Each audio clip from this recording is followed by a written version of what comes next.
Welcome to Shri classes. आज हम लोग सेट नंबर 27 को डिस्कस करेंगे। सेट नंबर 27 में जीके, जीएस और साथ ही कंप्यूटर के जो प्रश्न हैं उसको हम लोग डिस्कस करेंगे। अभी जो ये सेट है इसका क्रम संख्या 2 दिया गया है, जबकि जो हम सेट का व्यू चला रहे हैं सीरीज वो 1, 2, 3 के फॉर्मेट में है और अलग अलग पब्लिकेशन से लेके तैयार किया जा रहा है। तो शुरुआत करते हैं जीके जीएस से।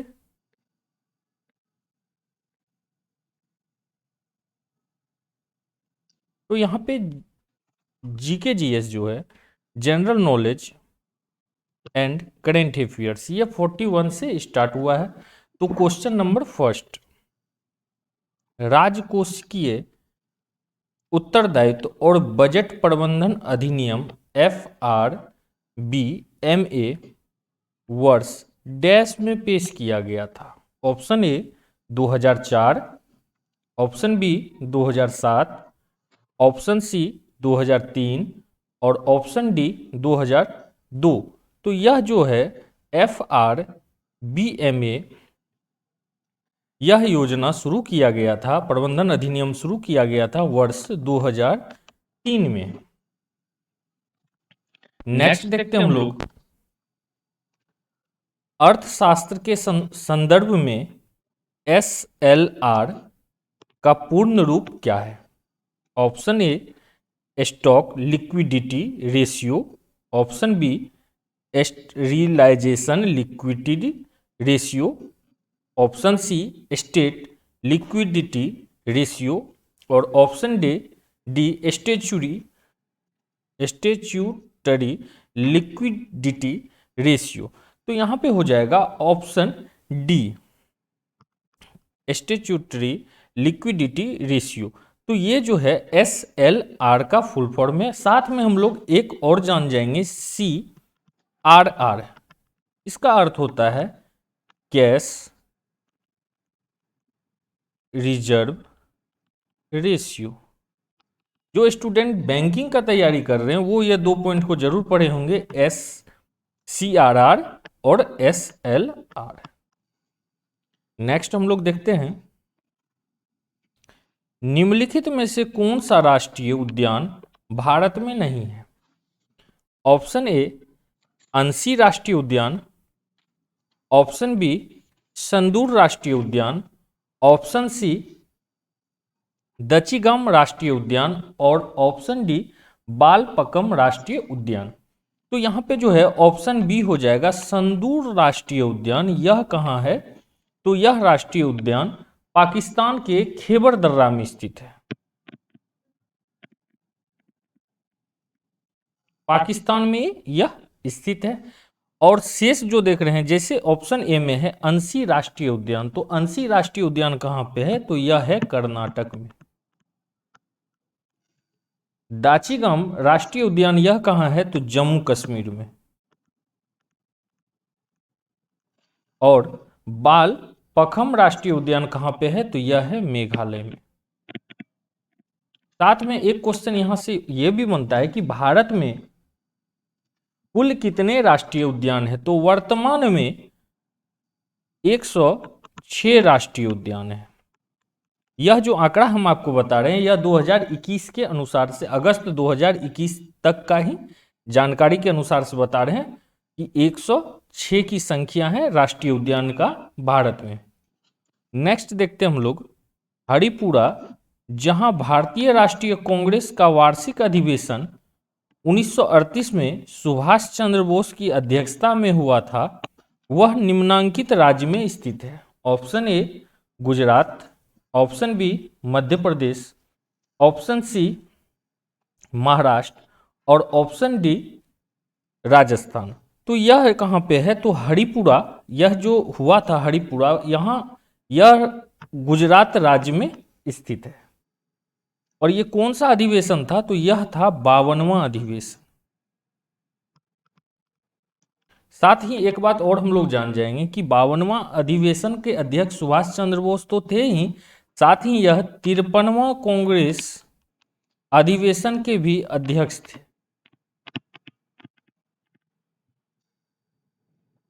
नेक्स्ट देखते हैं हम लोग,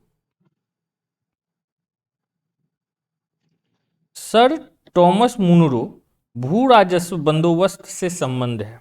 ऑप्शन ए अस्थाई बंदोबस्त, ऑप्शन बी महलवाड़ी बंदोबस्त, ऑप्शन सी रैयतबाड़ी बंदोबस्त और ऑप्शन डी उपयुक्त में से कोई नहीं। तो यहाँ पे हो जाएगा सर टॉमस मुनरो जो है यह रैयतबाड़ी बंदोबस्त से संबंधित है।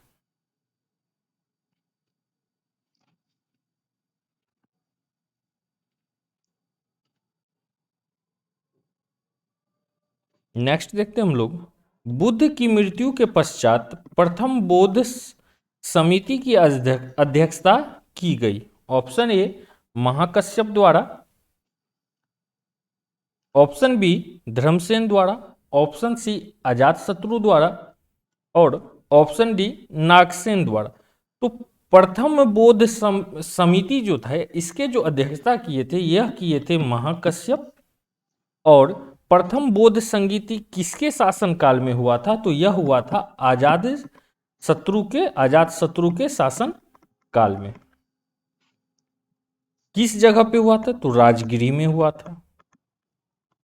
और कितने ईस्वी में हुआ था? तो 483 ईस्वी में हुआ था। नेक्स्ट देखते हैं हम लोग, भारतीय ध्वज के डिजाइन का श्रेय इनमें से किसे दिया जाता है? Option A Pingali Venkayya, option B Lala Hansraj, option C Bal Gangadhar तिलक और ऑप्शन डी महात्मा गांधी। तो यहां पे हो जाएगा ऑप्शन ए पिंगली वेंकैया को। साथ में एक क्वेश्चन यहां से यह भी बनता है कि झंडा समिति किसकी अध्यक्षता में बनाई गई थी? तो झंडा समिति जो थी यह जेबी कृपलानी के अध्यक्षता में बनाई गई थी। साथ ही भारतीय झंडा तिरंगा झंडा को 22 जुलाई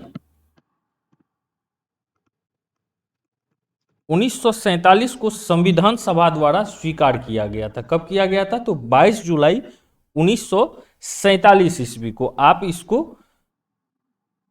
नोट कर लिया कीजिए, जो भी बीच में हम आपको लिखा रहे हैं इसको आप लोग नोट आउट करते रहिए।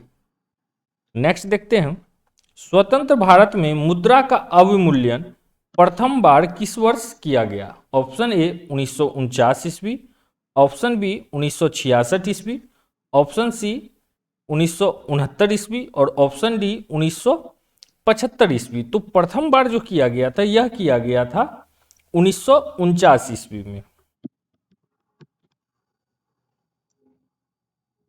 अच्छा, यहां पे अवमूल्यन है, तो मुद्रा का अवमूल्यन का अर्थ क्या है? तो इसका अर्थ होता है अंतर्राष्ट्रीय बाजार में प्रयुक्त प्रमुख मुद्राओं की तुलना में मूल्य का गिरावट होना।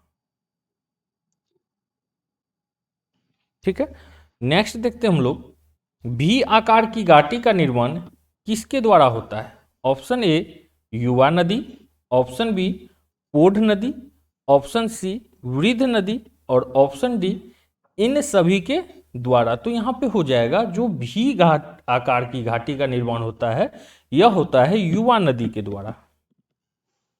नेक्स्ट है, पंचायतों के निर्वाचन में चुनाव लड़ने के लिए उम्मीदवार की न्यूनतम आयु कितनी होनी चाहिए? ऑप्शन ए 21 वर्ष, ऑप्शन बी 18 वर्ष, ऑप्शन सी 25 वर्ष और ऑप्शन डी 30 वर्ष। तो पंचायत का जो चुनाव होता है इसमें 21 वर्ष आयु निर्धारित की गई है। साथ ही अगर बात किया जाए लोकसभा का, तो लोकसभा में 25 वर्ष और राज्यसभा में 30 वर्ष, राष्ट्रपति के लिए 35 वर्ष। ठीक है, तो इसको आप लोग ध्यान में रखिए। नेक्स्ट देखते हैं हम लोग, संसद में भारतीय राष्ट्रपति पर महाभियोग एक, ऑप्शन ए न्यायिक प्रक्रिया है, ऑप्शन बी अर्ध न्यायिक प्रक्रिया है, ऑप्शन सी वैधानिक प्रक्रिया है और ऑप्शन डी अर्ध वैधानिक प्रक्रिया है। तो ये जो महाभियोग है इसको जो रखा गया है तो यह है अर्ध न्यायिक प्रक्रिया। साथ ही कभी कभी इससे क्वेश्चन पूछेगा कि महाभियोग की प्रक्रिया से संबंधित अनुच्छेद कौन सा है, तो वो अनुच्छेद है आर्टिकल 61, जिसका संबंध महाभियोग से है। अब तक भारत में किसी भी राष्ट्रपति के विरुद्ध महाभियोग प्रस्ताव नहीं लगाया गया है। नेक्स्ट देखते हम लोग, किस देश ने उदार शक्ति नामक द्विपक्षीय हवाई अभ्यास की मेजबानी की? Option A Singapore, option B Brazil, option C Malaysia और ऑप्शन डी उज्बेकिस्तान। तो यहां पे हो जाएगा मलेशिया, ऑप्शन सी। यह करेंट अफेयर्स का क्वेश्चन है। नेक्स्ट देखते हैं हम लोग, 68वें राष्ट्रीय फिल्म पुरस्कार में किस फिल्म को बेस्ट फीचर फिल्म अवार्ड मिला? Option A colour photo, option B Tulsidas junior, option C अविस्त्रिक और ऑप्शन डी सुरराई पोटू। तो यहां पे हो जाएगा सुरराई पोटू, ऑप्शन डी। यह भी क्वेश्चन जो है यह करेंट अफेयर्स।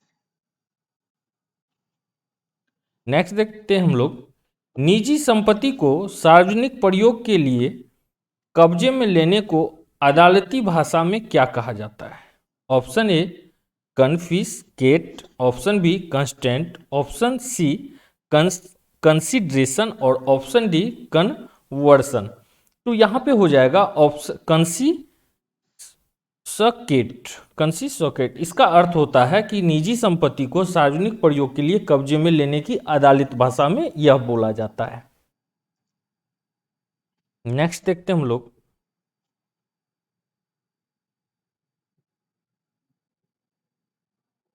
वह व्यक्ति जो किसी दूसरे व्यक्ति के विरुद्ध मुकदमा शुरू करना चाहता है उसे क्या कहते हैं? Option A complainant, option B complaint, option C concealment और ऑप्शन डी कोरोनर। तो यहां पे हो जाएगा ऑप्शन ए कंप्लेनेंट,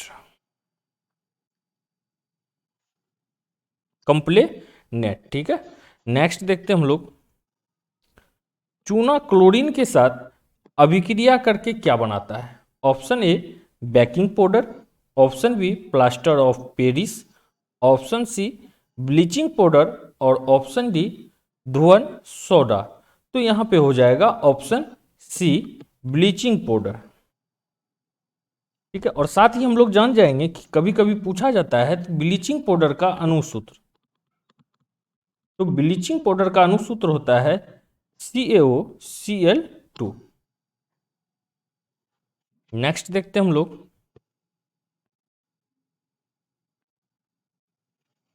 किसी वस्तु द्वारा एक दोलन को पूरा करने के लिए एक समय को डैश करते हैं?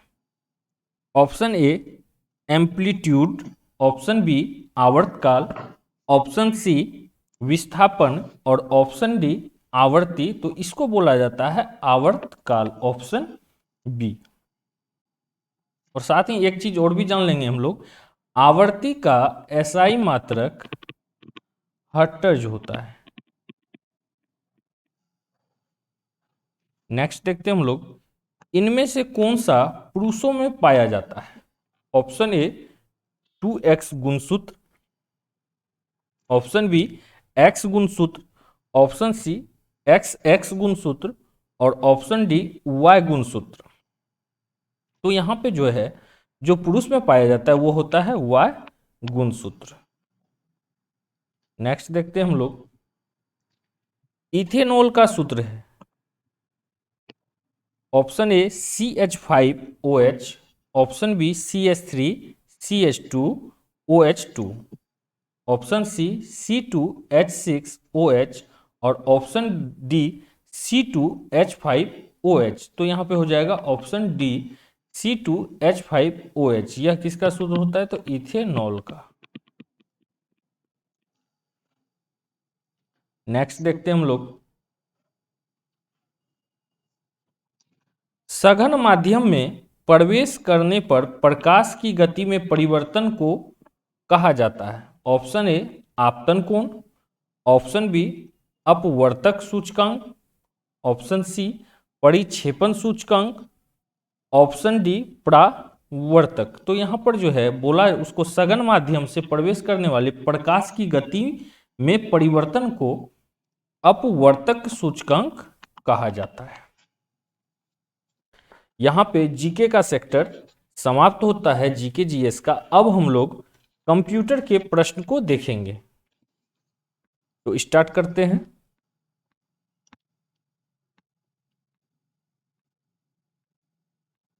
तो यहां से है कंप्यूटर के प्रश्न और इसका जो नंबरिंग है यह है 86। तो इसको हम लोग 1:2 के रेशियो में ही पढ़ेंगे। तो क्वेश्चन नंबर फर्स्ट जो कि कंप्यूटर से रिलेटेड है, चार्ल्स बेबेज द्वारा डिजाइन किया गया पहला यांत्रिक कंप्यूटर किस नाम से जाना जाता है? Option A analytical engine, option B processor, option C calculator और ऑप्शन डी अबेकस। तो यह जो चार्ल्स बेबेज के द्वारा डिजाइन किया गया था इसको बोला जाता है एनालिटिकल इंजन। ठीक है, साथ ही कंप्यूटर के फादर ऑफ कंप्यूटर बोला जाता है किसको? चार्ल्स बेबेज को। नेक्स्ट देखते हैं हम लोग, कंप्यूटर शब्दावली में आईडीएन का पूर्ण रूप क्या है? Option A international digital networks, option B internationalized domain name, option C internet disk network और option D input distributed network. तो यहां पे बोला जाता है इसको option B internationalized domain name.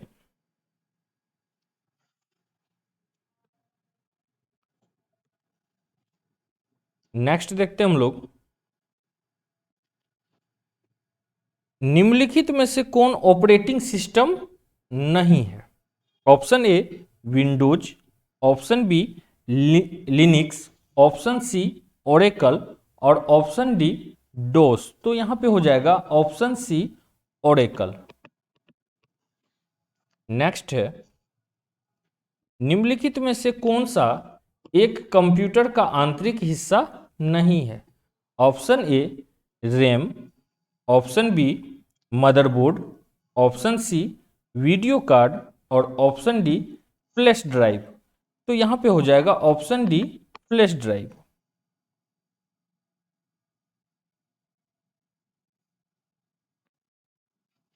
Next देखते हैं हम लोग, निम्नलिखित में से कौन सी स्मृति मेमोरी मुख्य रूप से अर्धचालकों पर आधारित नहीं होती है? ऑप्शन ए मुख्य स्मृति मेमोरी, ऑप्शन बी द्वितीयक स्मृति कैसे मेमोरी, ऑप्शन सी द्वितीयक स्मृति मेमोरी और ऑप्शन डी रजिस्टर्स। तो यहां पे हो जाएगा द्वितीयक स्मृति मेमोरी। नेक्स्ट देखते हैं हम लोग, यूआरएल क्या है? एक इंटरनेट पर प्रदर्शित वेब पेज का पता, option B search engine, option C एक वेब ब्राउजर और ऑप्शन डी एक कंप्यूटर सॉफ्टवेयर। तो यहां पे जो है यूआरएल है इंटरनेट प्रदर्शित वेब पेज, और साथ में कभी कभी यूआरएल का फुल फॉर्म पूछा जाएगा तो यूआरएल को बोला जाता है uniform resource locator.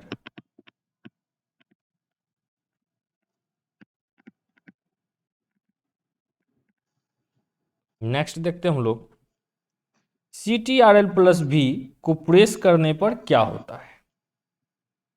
Option A आपके डॉक्यूमेंट में जहां कर्सर है वहां पर भी टाइप होता है, ऑप्शन बी सिलेक्ट की गई आइटम क्लिपबोर्ड से पेस्ट हो जाती है, ऑप्शन सी सिलेक्ट की गई आइटम क्लिपबोर्ड में पेस्ट हो जाती है और ऑप्शन डी सिलेक्ट की गई ड्राइंग्स ऑब्जेक्ट पेज पर वर्टिकल वितरित हो जाते हैं।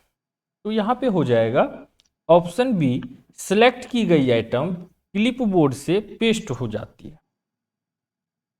साथ ही कुछ चीज को जानना है, जैसे CTRL प्लस C का अर्थ होता है कॉपी करना, CTRL प्लस S का मतलब होता है सेव करना, और CTRL प्लस A का मतलब होता है सिलेक्ट करना। उसी तरह CTRL प्लस V का अर्थ होता है पेस्ट करना।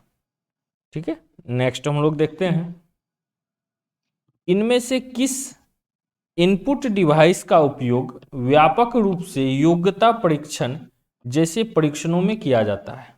Option A barcode reader, option B optical mark पहचान, option C magnetic ink character पहचान, और option D touch pad.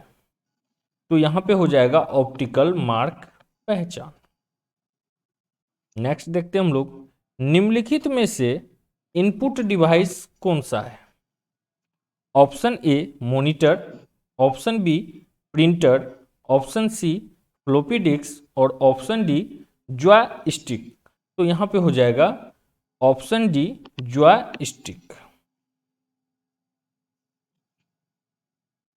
Next देखते हैं हम लोग, माइक्रोसॉफ्ट वर्ड 2016 में पैराग्राफ फॉर्मेटिंग हटाने के लिए कौन सी शॉर्टकट कुंजी दबानी होगी? Option A CTRL plus Y, option B CTRL plus M, option C CTRL plus J, और option D CTRL plus Q. तो यहां पे हो जाएगा option D CTRL plus Q. Next देखते हैं हम लोग, अल्ट प्लस टैब का एक शॉर्टकट है। ऑप्शन ए खुले प्रोग्राम के बीच स्विच करना, ऑप्शन बी वर्तमान प्रोग्राम में एडिट मेनू विकल्पों को खोलने, ऑप्शन सी चयनित वस्तु को कट करने, और ऑप्शन डी वर्तमान प्रोग्राम में फाइल मेनू विकल्पों को खोलने के लिए। तो यहां हो जाएगा ऑप्शन ए खुले प्रोग्रामों के बीच स्विच करने। नेक्स्ट देखते हैं हम लोग, भारत में इंटरनेट की शुरुआत कब हुई थी? ऑप्शन ए 9 अगस्त 1996, ऑप्शन बी 8 अगस्त 1994, ऑप्शन सी 11 अगस्त 1995, और ऑप्शन डी 15 अगस्त 1995। तो यहाँ पे हो जाएगा ऑप्शन डी 15 अगस्त 1995 को भारत में इंटरनेट सेवा शुरू की गई थी। और इसको कौन शुरू किया था? तो इसको किया था विदेश संचार निगम लिमिटेड। तो आपको 15 अगस्त से याद रखना है कि 15 अगस्त और लास्ट में 1995 अपने डेट ऑफ बर्थ से आगे पीछे करके रिलेटेड करके याद कीजिए, तब आपको याद रहेगा। तो ये क्वेश्चन जो है PDF बनाने में थोड़ा मिस्टेक हो गया है। तो ये जो 98 और 99 यह दोनों क्वेश्चन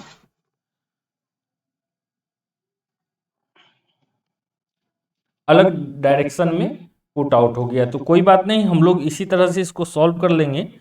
टैब कुंजी की का प्रयोग किस लिए होता है? ऑप्शन ए कर्सर को स्क्रीन पर चलाने के लिए, ऑप्शन बी पैराग्राफ इंडेंट करने के लिए, ऑप्शन सी कर्सर को स्क्रीन पर नीचे ले जाने के लिए, और ऑप्शन डी केवल एक और बी। तो यहां पे हो जाएगा ऑप्शन डी एक और बी दोनों ही।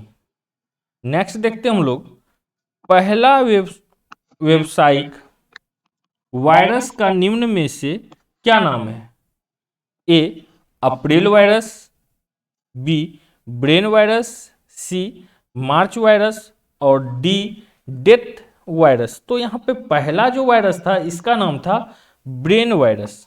ठीक है, नेक्स्ट देखते हैं हम लोग, एंड लास्ट क्वेश्चन भी है, TCP और IP किसने बनाया? ऑप्शन ए IBM द्वारा, option B US department of defence द्वारा, ऑप्शन सी APRA द्वारा, और option D national science research corporation के द्वारा। तो यहां पे हो जाएगा ऑप्शन बी US डिपार्टमेंट के द्वारा बनाया गया था। साथ में TCP और IP में 4 परत होती है, 4 परतें होती है। नंबर 1 होता है network layer, number 2 internet layer, number 3 transport layer और नंबर 4 एप्लीकेशन लेयर। इसी के साथ हम लोग सेट नंबर 27 को डिस्कस किए और यह जो सेट आप सभी से को दिया जा रहा है तो यह रुक्मणी जो है, रुक्मणी प्रकाशन का है और प्लेटफॉर्म का सेट है और इससे लगभग कुछ क्वेश्चन ऐसा देखा जा रहा है कि यह सब क्वेश्चन एग्जाम में पूछने की संभावना ज़्यादा है। तो आप सभी से उम्मीद है कि आप लोग जितना ज़्यादा हो सके वीडियो को लाइक शेयर करें, सब्सक्राइब करें और इसी तरह हम जो है एक और भी अलग अलग प्रकाशन के बुक को लाके डिस्कस करेंगे। संभवतः इस बार सिविल कोर्ट के एग्जाम में जीके और कंप्यूटर के प्रश्न आप 100% सॉल्व करके आए। धन्यवाद, मिलते हैं एक नए सेट के साथ।